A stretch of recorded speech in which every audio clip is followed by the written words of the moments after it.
Welcome to CBTV.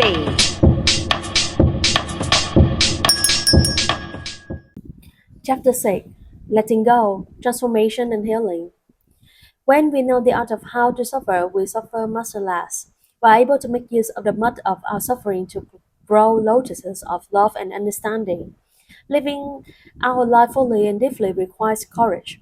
If we cannot be happy right here and right now, we need to ask ourselves why. If we're having difficulty touching peace and the wonder of the cosmos in our daily life, there must be something getting in the way. We need to find out what it is, what weighing us down or pulling us away from the present moment. The art of living happily is also the art of transforming our affliction. If we want to be happy, we need to identify what is preventing us from being happy. The path to well being is the path out of ill being. Sometimes we suffer, but we don't dare to admit it to ourselves, let alone to others. However, only by facing our suffering, we can find a way out, the path to well being. A meditator is both an artist and a warrior. We need to use our creativity and courage to cut through whatever is holding us back from being happy or being free. It's as though we are untangled. We may be untangling ourselves or letting others entangle us.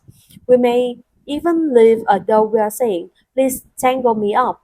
We need both the inside bond of meditation and the courage of a warrior to cut through the obstacles on our path and the ropes that entangle us. In the words of the first Jain master in Vietnam and China, Master Tăng Hội, letting go is the action of heroes. Disentangling yourself. We may be entangled by our projects, our work, or our fast pace of living. We may be caught up in our craving or restlessness. We may be blocked by our sorrow, anger, or fear. We may have been tangled our whole life by the ropes of anger and fear and weighed down by a grudge we can't shake off. A relationship with someone close to us may have become overgrown and buried by weeds of misunderstanding, or perhaps we are caught up in seeking status, money, or sensual pleasures. All these things prevent us from touching the happiness, peace, and freedom that is available right here in the present moment. To disentangle ourselves, we need courage and determination. It takes courage to change our livelihood to one that is more in line with our deepest values and aspirations.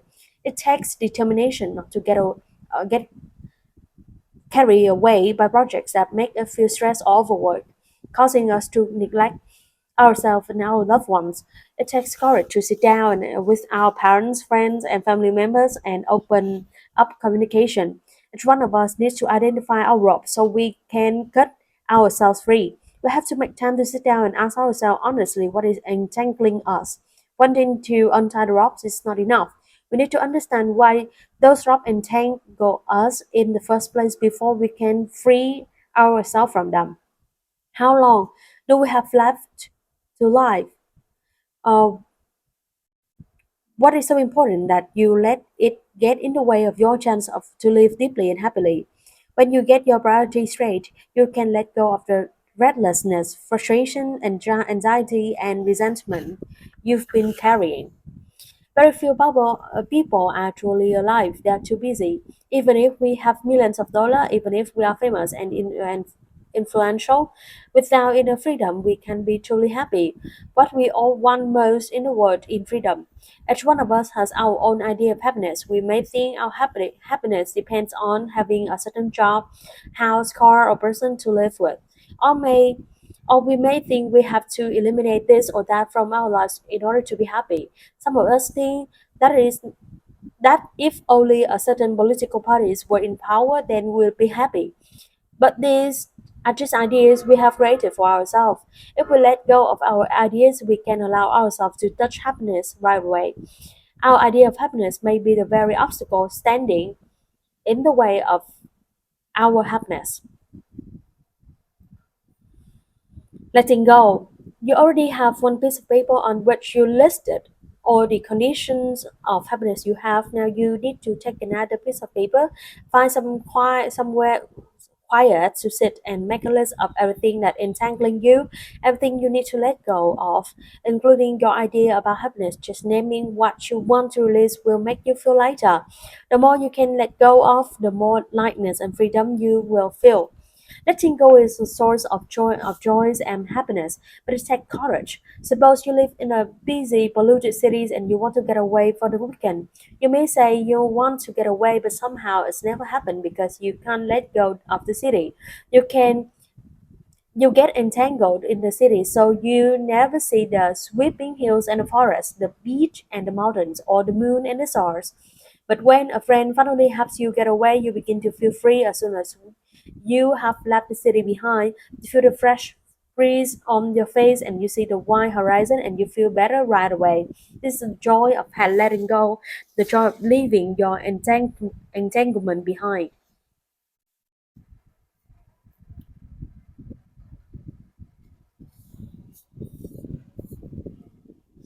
Transforming suffering.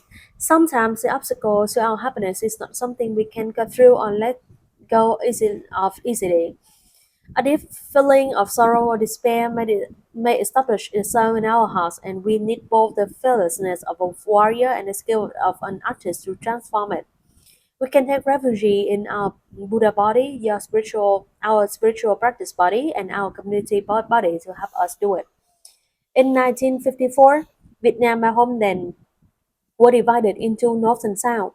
The war were raging and dragging on and on with no end in sight.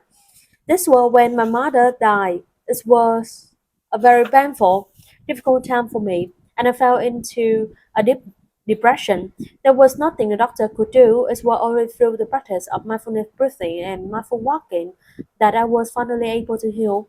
My experience has shown me that the practice of mindfulness, mindful breathing, and mindful walking can help overcome depression, despair, anger, and fears. Every step and every breath can bring healing. If you are depressed, try to practice mindfulness of breathing and walk with all your heart. Even if you do it just for 1 week, you will be able to transform your suffering and experience relief. Do not give up.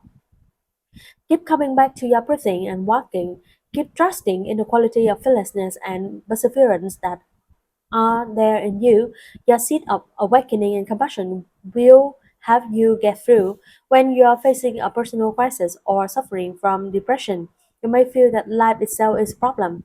You may think that if somehow we could throw off this body, then we would not suffer anymore. We want to shed this mortal coil in order to get somewhere where there is no more suffering. But we have seen that this is not possible. Life and death are not what we seem to be or not to be. That is not the question. There may be birth and death on the level of conventional truth, but on the level of the ultimate truth, to be or not to be is no longer the question. The teachings on emptiness, aimlessness, silencelessness, and our eight body shows that we are so much more than this body. There is no separate self entity that can leave this body and go to a place where there is when there is perfect bliss, uh, a place free of suffering. Peace, freedom, and happiness can be found right here in this very life. If only we can learn the art of handling our suffering. Thanks to having a body and to be alive, we have an opportunity to heal and transform our suffering, or to touch the true happiness and the wonders of life. Whatever we do to heal and transform ourselves is contributing to a more beautiful continuation body, not only for us but also for our ancestors who is suffering. When our despair is overwhelming, we need to be able to let go of the idea that our sufferings is our own, that this body is ourselves, and that this body belongs to us. The insight of interbeing and no self will help. Not having a separate self doesn't mean we don't suffer. When conditions for suffering come together, suffering arises. We feel it, we experience it, and when conditions are no longer sufficient, suffering ceases. The good news is that suffering is impermanent. There doesn't need to be a separate cell entity who suffers. In fact, when our suffering is very great, we can be sure that it is not our own alone. as maybe have been transmitted to us by our parents, grandparents, or great grandparents. They may never have a chance to learn how to transform their pain and suffering, so this suffering has been passed down for generations. You may be the first one in your family to have encountered teachings and practices that help you recognize and take care of this suffering.